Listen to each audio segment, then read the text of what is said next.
So we've arrived at after. It's the 2022 to 2023 school year, and the resurgence of hashtag Black at SMU in 2020 lives in hindsight. Over the past episodes, we've learned about the adjustment and maladjustment of Southern Methodist University. So, if you've been listening, now we know that racism is foundational to our institution. It was literally written into our founding, and as Professor Ray Jordan said in the first episode, words that I keep coming back to, how you start a thing is as important, if not more important, than how you end a thing. But let's go against that for a moment. Let's go against everything that this podcast stands for and ignore history for a second. Instead, let's examine our present and our future. SMU is a predominantly white institution, or a PWI. This term describes when a majority of an institution is white, and it usually alludes to historical whiteness, which is kind of a euphemism for segregation. SMU is currently invested in cultivating a more diverse and equitable community, and I truly believe that we're making progress. If I didn't, this podcast would not exist. However, let's assess our present through the eyes of Dr. King. He wished all men of goodwill would be maladjusted until the good society is realized. And I feel like we've covered a lot of ground on that quote. We have talked about men of goodwill, we've talked about what being maladjusted could look like in the past and present, but one thing that we have to explore more deeply is the good society, until the good society is realized. So when you close your eyes and imagine what a liberated good society would look like, is SMU there? Or does the good society not have space for institutions like SMU at all? Today, I'm going to give you some tools to help you decide for yourself. My name is Shara. I'm a Human Rights Fellow at SMU, and this is Maladjusted.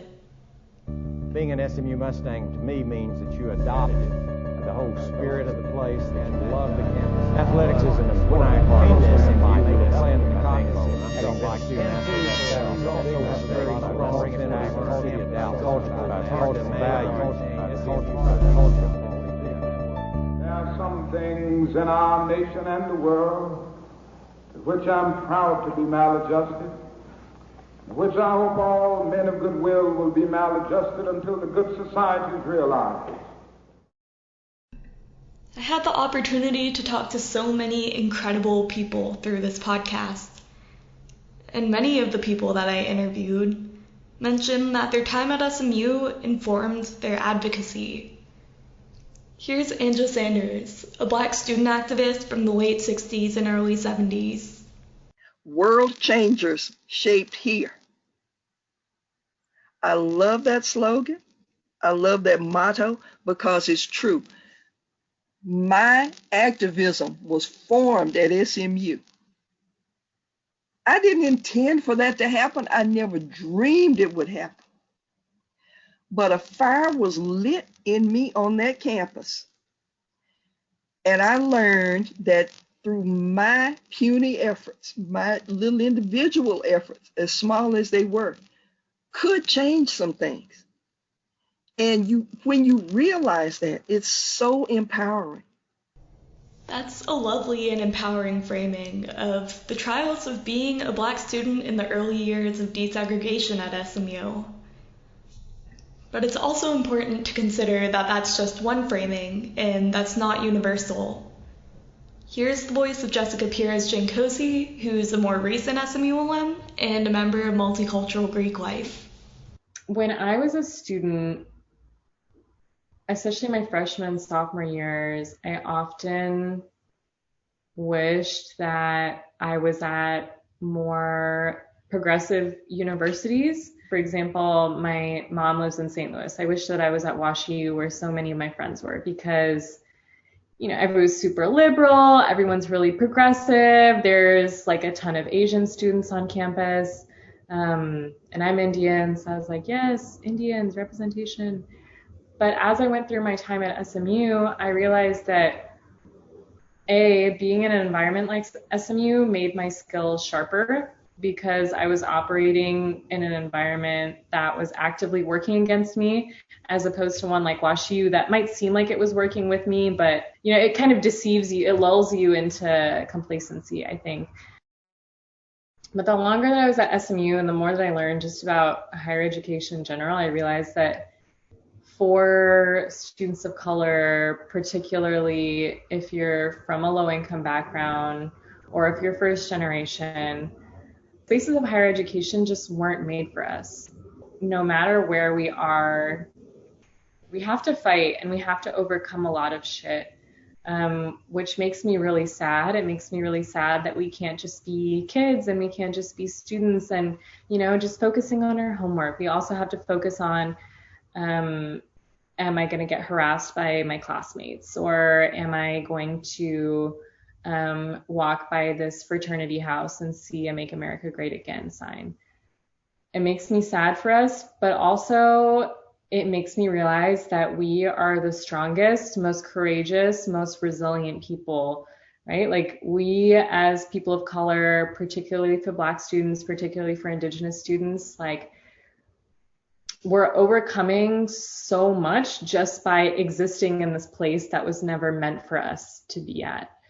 So that also, it makes me sad when I think about my experience at SMU and what it was for me and what it was for my friends to go through a process that made us feel really small at times, but also it makes me feel really, really proud that we went through an environment like that and we grew, we learned about advocacy, we learned how to advocate for ourselves, and we got these degrees. Now we can use the education that we received to hopefully change institutions like SMU, or preferably abolish all of them and start from the beginning, but whatever your cup of tea is.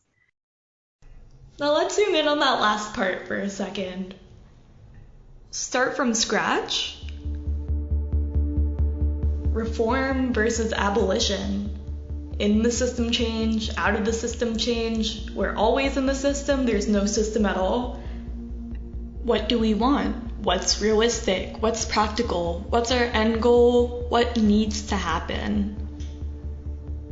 It's a constant struggle among change makers. And we sort of briefly examined these ideas in our Greek life episode. We took a look at the facts and talked candidly about whether or not historically white Greek life could stand. But now, let's apply this logic to Southern Methodist University, an institution that, as we've established, was formed in the name of white supremacy. Here's JJ Jones, the Executive Director of Student Development at SMU. We were doing this challenge within our division, anti-racism challenge for 30 days. And during that, one of my colleagues mentioned, he's like, well, how do we fix it? How do we get this thing right? And I said, first of all, let's talk about what are you trying to fix? You can't fix something that was intentionally developed. It's not broken. This was by design developed to run as it is. What's going to change? People are not going to surrender their power. That's not going to happen, right? So it's like, how do you work within these confines, or what is? Because it was intentionally from the beginning of the kidnap. It was intentionally designed to be that this will be this hierarchical thing. This is going to be over this. This is how it's going to work. And that's what we live and work in. So how do we live and work within that? Because I'm not going to give up the power. That's not going to happen. JJ is working within a reform framework, and she's not neglecting the fact that systemic racism is baked into the institution of SMU, and that when students and people of color are harmed, it's working the way it was intended. That's something that she and abolitionists agree about. But what she does with the information is different. She works with the knowledge that people don't cede their power. It's really hard to imagine a solution to this issue, but that doesn't mean that we stop working. We just do the best we can within a flawed system. And I believe this with all of my heart. You cannot change the hearts and the minds of men. We do not have the power there, but I can make you think. And through that thought, maybe something will light up in you. Some light bulb may come on, or you may rethink, or you may do something differently. I can't change your heart, but I can make you think. JJ has strong opinions about what should be, but all of that is ultimately trumped by what is.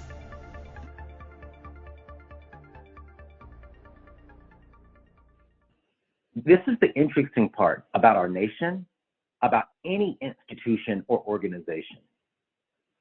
How you start a thing is sometimes even more important than how you end a thing. Because how you start a thing sets an intention, almost an energy, not to get spiritual here, but almost it creates an attitude or an energy that stays with it, and that's how we get institutional racism or systemic racism, because it's baked into the system. Intentions set at the beginning of a system inevitably influence the system as a whole. And so far, we've mainly centered this conversation on SMU-related things. But the most urgent and mainstream abolition conversations aren't necessarily happening about predominantly white higher education institutions. Abolition is about the police and the criminal legal system. So when we say the police department is not broken, it's actually acting just the way it was designed, to punish and to brutalize people of color. That's how most police departments were created, as slave patrols, especially in the South, and to keep people in their place. Why am I talking about that? You asked me about SMU. Well, the institution of SMU was created out of racism. Some institutions that we invest our hopes, fears, and aspirations into have rotten roots. And some believe that we should stop investing in changing systems with these rotten roots, especially when the systems continue to bear the same poisonous fruit. You've likely heard the phrase, abolish the police. The American police system has indisputably racist origins, as Professor Jordan said, tracing back to fugitive slave patrols. When the police disproportionately wreak violence against communities of color, they are working in accordance with the intentions set at their origins. Professor Jordan goes on to draw the connection to SMU. You can hear in the first episode that Professor Jordan told us about the racist underpinnings of this university. So the argument goes that when students experience racism, that was the way that SMU was intended to function. SMU was expressly not built for students of color to attend, and that legacy continues today. But we know this all in theory. The question comes back to, what do we do about this? When you dream of freedom, when you dream of liberation, what do you see happening next? Abolitionists are incredibly concerned about what is. But ultimately, the concern returns to what should be. When I was researching for this episode, I thought that there is an important thread to follow between SMU and the police. Two institutions with indisputably racist origins that are continuing to wreak disproportionate harm on communities of color. And let me be clear, I understand that the danger that people in carceral systems and people in academic institutions face are very different in nature, but I think it's worth exploring nonetheless. So I went to the heads of these institutions in an SMU context. I'm Gerald Turner, president of SMU. I'm Jim Walters. I'm the chief of police at SMU. Both of these men were present during a crisis in their institution. For Jim Walters, it was the murder of George Floyd. For President Turner, it was the recurring movement of #BlackAtSMU. And sure, neither of them were personally responsible for these respective incidents, but they were and are continually responsible for reckoning with it. So I asked them some similar questions. So in a personal capacity, how did you react to these deaths and the subsequent Black Lives Matter movement? I was outraged by the murder of George Floyd. I remember where I was at, what I was doing when I first saw it. I was absolutely outraged, and not as a cop, but as a citizen. 2 days after George Floyd's murder, I brought every member of my police department into the Indoor Performance Center and talked about that case. I have never been shy about saying that Black Lives Matter. So right off the bat, Chief Walters finds it important to say that Black Lives Matter. And further, Chief Walters saw the murder of George Floyd outside the context of bad cops as individual actors. He saw the implications of this national event on SMU students. In addition to just the crime of murder that you witness, look what they do to us as a society. My biggest fear, my biggest fear as the chief of police at SMU is that I have a black student, a brown student, or whoever that is in danger or has been victimized, but they're afraid to call the police because they fear us. And things like the murder of George Floyd, Breonna Taylor, and others, that causes that type of situation. I've had students tell me, well, I wouldn't call the police on that. I don't want the police there. And I can't change what is happening in the hometown they came from. And some of our students came from areas with a lot of problems. But our job is to make this little bubble a safety zone for them. But when things like that happen, that just damages all of us and everything we're trying to do. And it's infuriating. Expounded on the individual experiences of SMU students of color with SMU PD and, like you said, their personal experiences back home. Right. What bearing does this have on the trust between SMU PD and the community? You live your life based on your life experiences, right? And so if your life experiences with the police and you don't ever have to have been profiled, beaten, or anything by an officer, but if that is what your family, friends, acquaintances, or what you see in the media, it's your experience.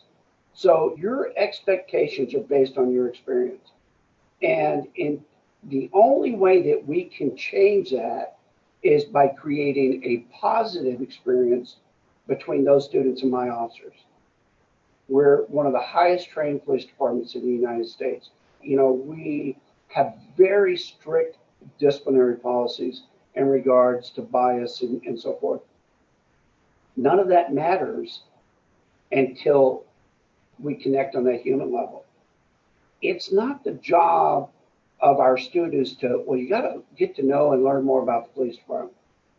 It's the other way around. Walters and SMU PD aren't responsible for the murder of George Floyd, but Walters finds that the burden is on them to handle the repercussions. He finds it incumbent on the department to forge interpersonal connections in the community and create reparative experiences with students. So what I was thinking when I was conducting these interviews is George Floyd had this major public implication on the police and in turn SMU Police Department. So the equivalent to that I found was #BlackAtSMU, the student movements that drew all sorts of publicity and interest and backlash to SMU. So in the same way that Jim Walters isn't personally responsible for the death of George Floyd, President Turner isn't personally responsible for the instances of racism that people tweeted about at the hashtag #BlackAtSMU. But nevertheless, it has implications on the institution that he stands for. So just like Jim Walters, I was deliberate about asking President Turner about his personal response to hashtag #BlackAtSMU. Over the summer of 2020, hashtag #BlackAtSMU trended on Twitter amidst the resurgence that we're talking about. So in a personal capacity, how did you react to these stories that students reported? When things started happening in 2015, and there were some social media comments and so on, I immediately told our vice president that I want to meet with every African American student that has an office in anything. So President Turner went on to talk at length about the development of Cultural Intelligence Initiative at SMU, and he considered the events of summer 2020 really important and a great opportunity for Cultural Intelligence Initiative, bias reporting systems, and all these other things that were built for students of color to get broad-based buy-in from people who weren't personally affected, which is, of course, to say, white people.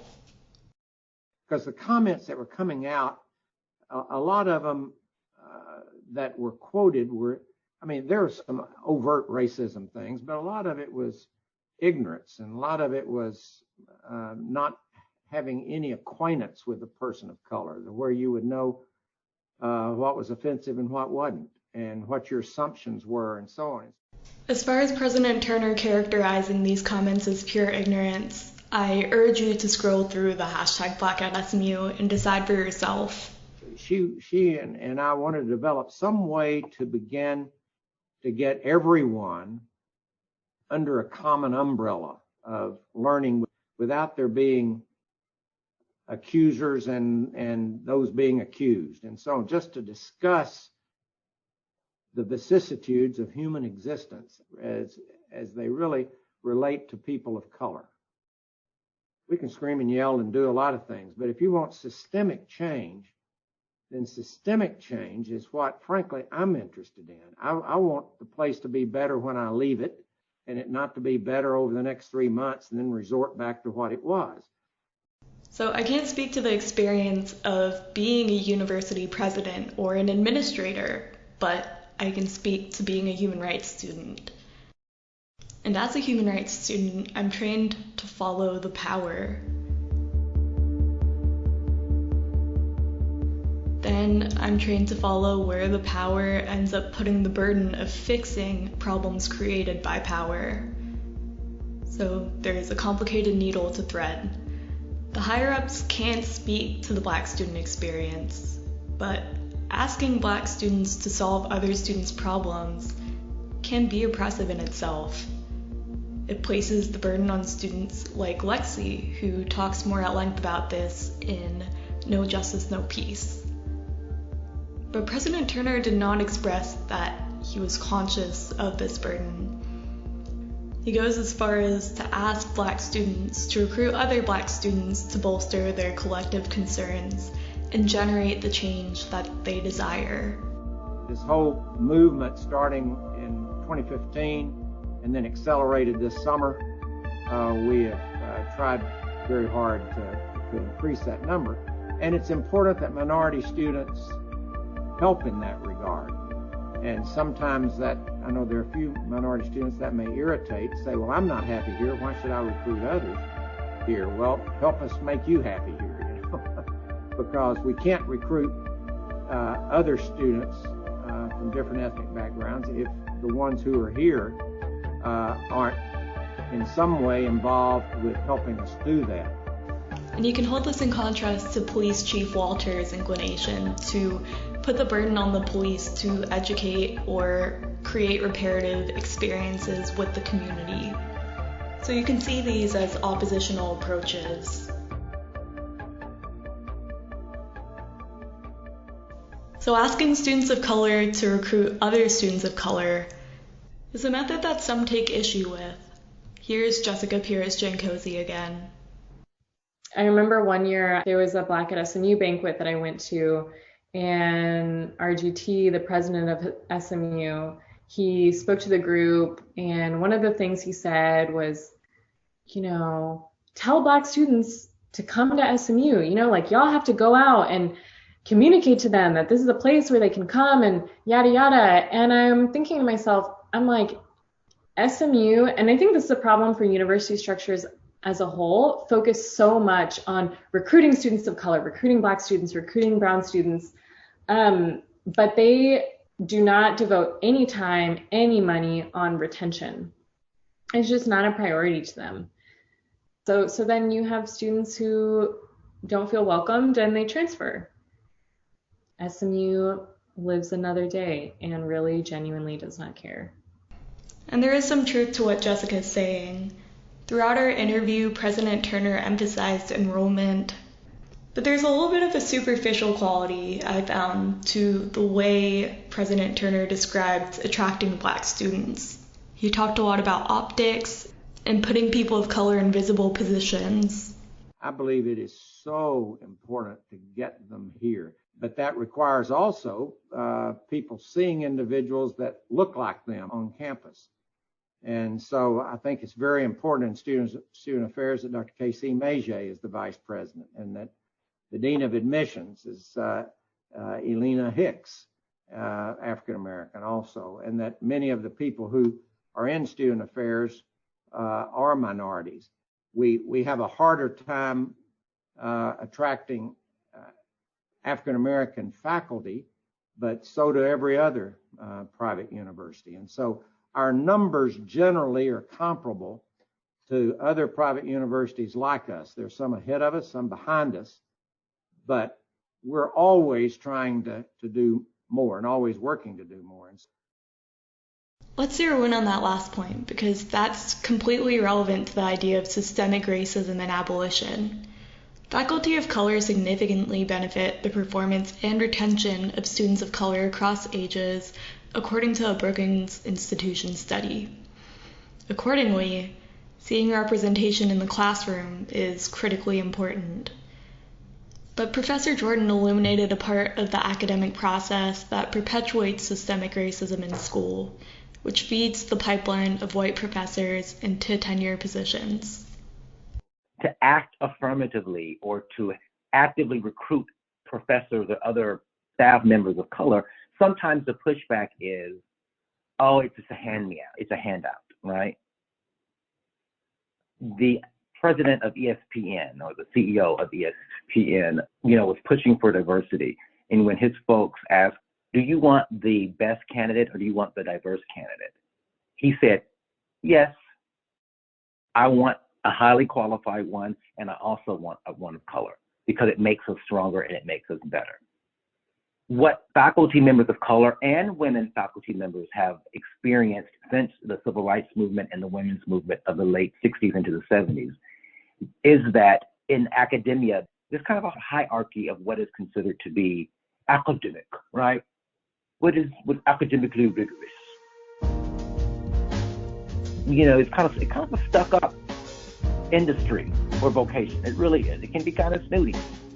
And so we had women wanting to study issues that affected women. And we have communities and scholars of color wanting to study and teach and research things that affected their communities, whether it's the South Asian community or the African American community or the Latinx community, etc. And when they come, you can hire them, but then there's this process called tenure on the faculty side of it. And you have to sit before a panel or a committee of your peers and present your research interests and the things that you're working on. And I have seen it personally in the last 10 years where I was at UT Arlington at the time, and we were hiring a new chairperson for the department. And she came, one of the candidates, and she was a Native American, and she was a Native American scholar of a Native American history and culture. And she was presenting, and part of her research was critical race theory. Well, there was this professor who raised his hand in her presentation, basically her job interview, and said, what is this critical race theory? I don't know what this thing is. and basically poo-pooed or looked down upon or devalued or diminished her work because she was studying race, and it was not seen as academic enough. I agree. Representation matters. In media, TV, and in the classroom, in government, in positions of authority, people of color like to walk in and see people represented who look like them, who have similar experiences. But that's only half of it. The other half is changing the culture, and that's more difficult. Changing the culture of an academic institution that doesn't somehow create a hierarchy, so that if you have a South Asian scholar who wants to study the experiences of South Asian women in any particular group, that they can present that research, and SMU would be a place who welcomes that kind of academic inquiry and not look at it as substandard because she's not studying white folks, so, or European stuff. So that's the culture that needs to change. So yes, we need academics of color, but we also need to create a culture where they feel welcome and their research is promoted and honored and valued in the same way. I'm a South Asian student. I'm not Black or Indigenous.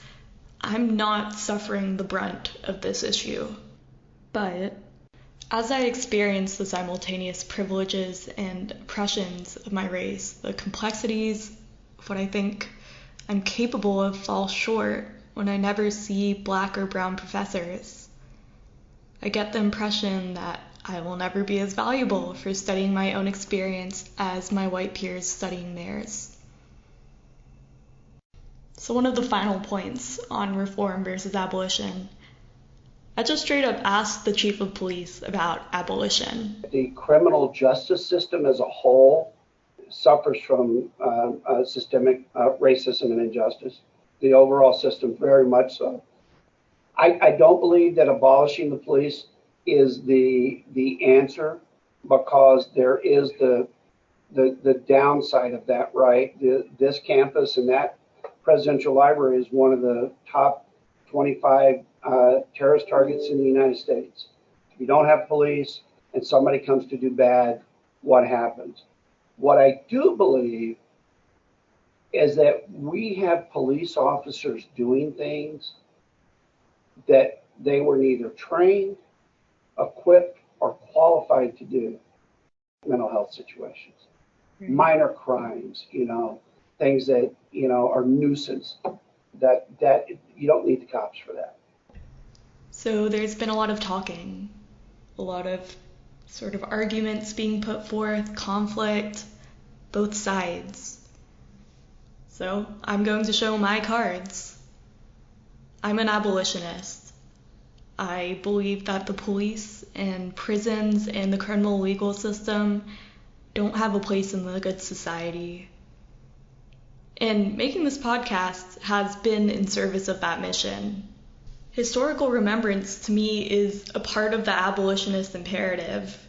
And so is building these relationships, having these discussions, giving folks a platform to talk about what they've been through. I think we have to stretch our imaginations and imagine a world beyond violence, beyond cops and criminals and good and bad. And I think that we have all that we need to build that world within ourselves, within our communities, within our collective consciousness. And I see it. I know that it seems like a big stretch of the imagination to believe that people are going to drop their arms and commit to taking care of each other. But I think not dreaming at all is much more costly than dreaming big. If we don't preserve life on Earth, take care of each other, and imagine a better world for future generations that we have not yet already seen, everything is at stake. So, for the last time, let's shift it back to SMU. Here's me and JJ. SMU was conceived to be an instrument of white supremacy, to maintain Southern conservatism, to allow students to congregate together. So the SMU that is now, is so contrary to the founders' visions just as America now is so contrary to the founders' vision. And that's what you're working against. That's what you're working against, because you guys in the psyche of people like, oh my God, what this is this was supposed to be how this works? It's just it's a contradiction. It's a mind change and mind shift. And there's a lot that you have to peel back the onion. Some folks don't want the onion to be peeled back because of the realizations that they will find. And it's to the core.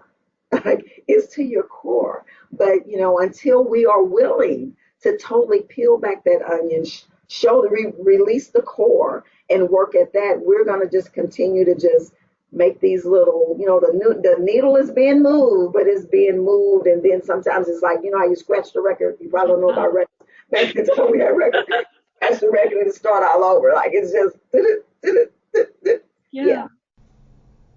SMU community members of color collectively bear pain that white students don't. And I continually wonder if it's worth it. I continually wonder if I can ethically recommend SMU to prospective students of color.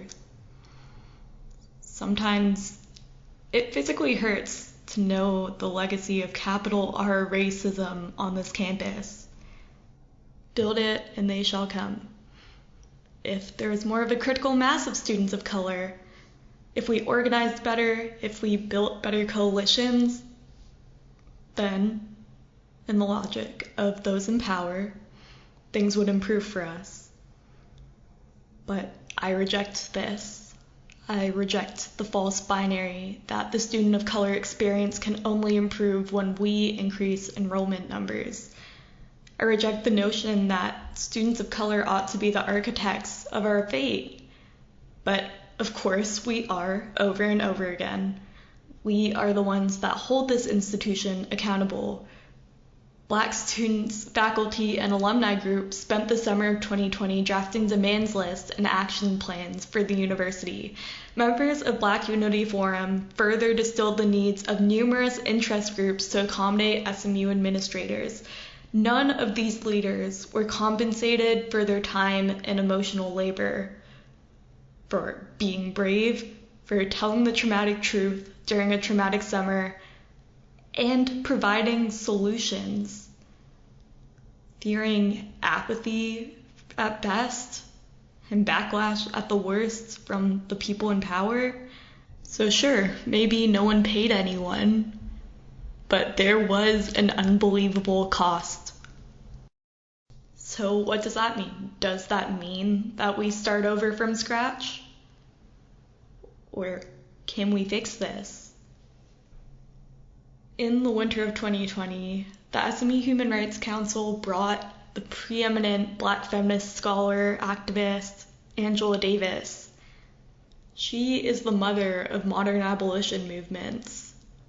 And I got the chance to ask her one question. Your teaching career spans across a wide range of colleges and universities of varying institutional legacies. Taking your experiences into account, I would love to hear your perspective on the role of predominantly white institutions. Can PWIs serve a positive function distinct from the Eurocentrism, racism, and elitism that characterizes their origins? Well, yeah, I mean, you're right. I've been involved in predominantly white educational institutions as a student, as a professor. So I have to answer that question in the affirmative.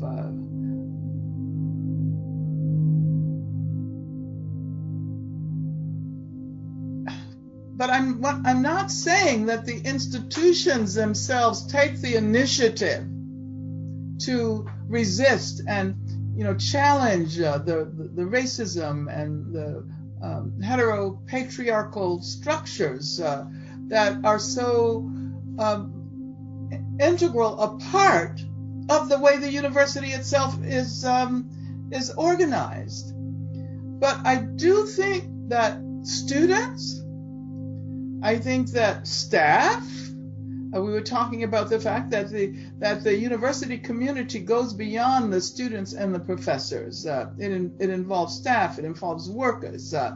that it is possible to forge traditions of resistance and struggle. And I want to emphasize the importance of education, the importance of intellectual work.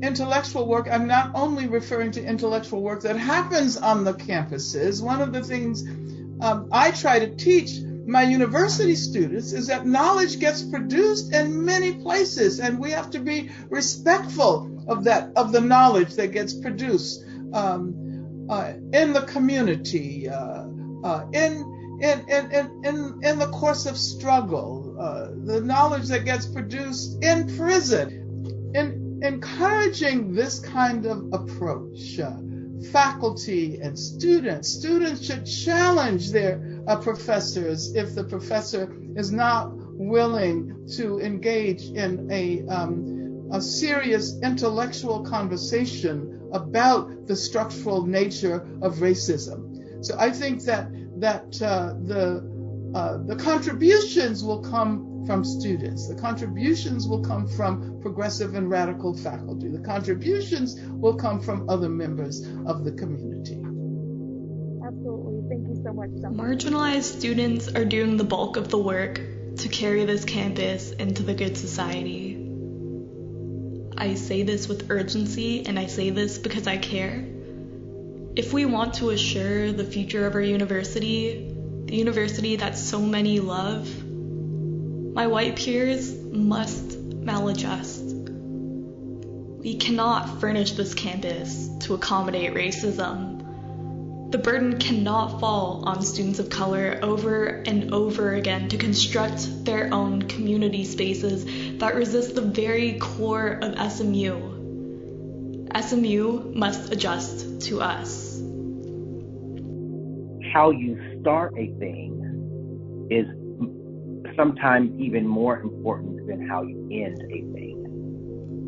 This podcast has been a platform for campus leaders to tell you the truth about SMU's relationship with race throughout its history. But the practice of maladjustment goes beyond bearing witness. I urge you to interrogate the ways that you may adjust to the systems of white supremacy in your own life. Believe the truth that people tell about themselves. And above all, be the people of goodwill that will realize Dr. King's good society. I think and I pray that we're at a critical moment. I feel the wind blowing, right? I feel us shifting as a nation, and I'm very, very happy about that. Monuments falling all over the country, we're reprioritizing how we fund this is a moment, and we don't need to sweep on it. We need to take advantage of this moment that we're being given. And I believe SMU, as well as any other institution that sees themselves living way into the future for another 100 years, cannot do that until it reckons with race. I don't think there's any institution alive today that will make it another 100 years if they don't do this work. I think we are shifting as a global community to where this crap just is not acceptable. White supremacy is just not acceptable. Centering whiteness in absolutely everything is irrelevant. That we must make a concerted effort to diversify what we offer and who we are and the sensibilities of how we do business in the world. And I don't think SMU will make it another 100 years if it doesn't, which is why I think we see lots of organizations trying to speak out, trying to get ahead of the curveball. Because it's just bad for business if they don't. So now, to say thank you. Brad, you made all of this possible. Thank you. To people that constantly inspire me, Ethan Gerwitz, Maddie Hanratty, Bethany Bass, Nia Kamau, Lamisa Mustafa, and the SMU Human Rights Program. Thank you, Ray Jordan, Layla Gully, DeMarcus Allen, Lexi Quinton, Jessica Perez-Jancosi, Spiro Caldwell and family, Angel Sanders, Jennifer Jones, Brittany Martin, Jill Kelly, John Georges, Gerald Turner, Jim Walters, President Turner, Kelsey Hodge, Bree Tolley, Ashton Woods, Renee Martinez, Chad Lazari, Zane Dodd, Shahan Bargby, Prashawn Winter, Mom, Dad, and everyone who allowed themselves to be moved by this podcast. You all give me hope. There are some things in our nation and the world which I'm proud to be maladjusted, which I hope all men of goodwill will be maladjusted until the good society is realized.